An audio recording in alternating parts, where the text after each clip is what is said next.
Kumusta po kayo? Bago po ang lahat, first things first.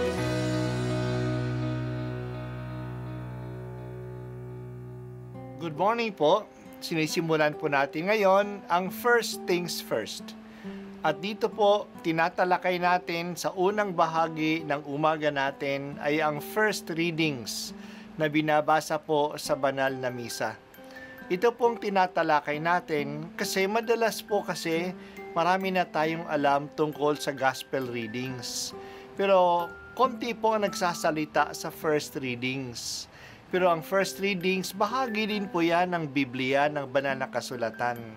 Kaya susubaybayan po natin ang mga first readings, basahin po natin at kuminsan kailangan ng basahin ng 2 o 3 beses bago maintindihan kasi hindi po tayo familiar sa mga istorya at sa mga kaisipan na tinatalakay dito. Ang pagbasa mula sa Aklat ng Karunungan. Sapagkat napag-unawa kong ako'y tao lamang, ako'y nananalangin at binigyan naman ako ng kaalaman.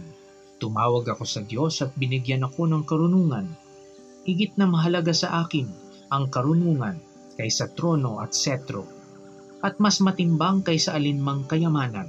Hindi ko maipagpapalit maging sa pinakamahal na alahas. Ang ginto ay katulad lamang sa buhangin kung ihahambing sa karunungan. Ang pilak na may nagmimistulang putik kapag inihambing sa kanya. Para sa akin, siya ay higit pa sa kalusugan o kagandahan. Mas gusto ko siya kaysa alinmang ilaw, sapagkat ang luningning niya ay walang pagkupas. Nang kamtan ko ang karunungan, dumating sa akin ang lahat ng pagpapala. Siya ang nagkaloob sa akin ng kayamanang walang kapantay. Ang salita ng Diyos. Salamat sa Diyos. Ano ba ang mahalaga sa buhay na handa mong iiwan ang lahat basta lang mapasayo ito? Ano ba ito?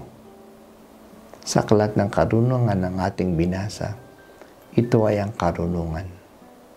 Ito ay isang katangian na kailangan natin sa buhay. Ito ay isang regalo ng Diyos at isa ring bunga ng ating pagsisikap. Dahil sa ito ay regalo, kailangan natin itong hingin sa Diyos. Pero kailangan din tayong magsikap na makamtan natin ang karunungan sa paghahanap at pagsasabuhay nito. Ang karunungan ay higit pa kaysa anong kayamanan. Mapapasama lang ang isang taong mayaman pero hangal. Marami ang napapasama sa maling paggamit ng kanilang kayamanan. Higit pa ang karunungan kaysa kalusugan at kagandahan. Kung hindi siya marunong, ang isang malusog ay madaling magkasakit. Ang kanyang kagandahan ay nagdadala pa ng pagsasamantala sa kanya. Kaya mahalaga na lumakad ang tao sa ilalim ng liwanag ng karunungan. Sa Lumang Tipan, ang karunungan ay isa lamang sa mga katangian ng Diyos na binibigay niya sa tao.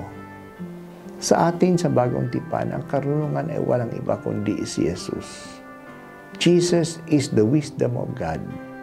Naging tao na ang karunungan ng Diyos. Kaya nga si Jesus ay dumating bilang isang guro. Tinuturo niya sa atin ang daan patungo sa kabutihan at kaligayahan. Hindi lang siya nagtuturo sa atin. Pinapakita din niya ang halimbawa paano isabuhay ang mga aral niya.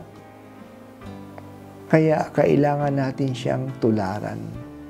Ilang beses sa Ebanghelyo na inanyayahan tayo na sumunod sa Kanya. Ang ibig sabihin ay tularan siya, sumunod sa Kanyang halimbawa. Ang pahalagahan natin si Jesus at kilalanin natin siya. Siya ang magdadala sa atin sa Diyos Ama. O Jesus, Ikaw ang aking tanging kayamanan sa buhay. Akayin mo ako sa iyo at dalhin mo ako sa Diyos Ama. Ikaw lamang ang aking tanging yaman.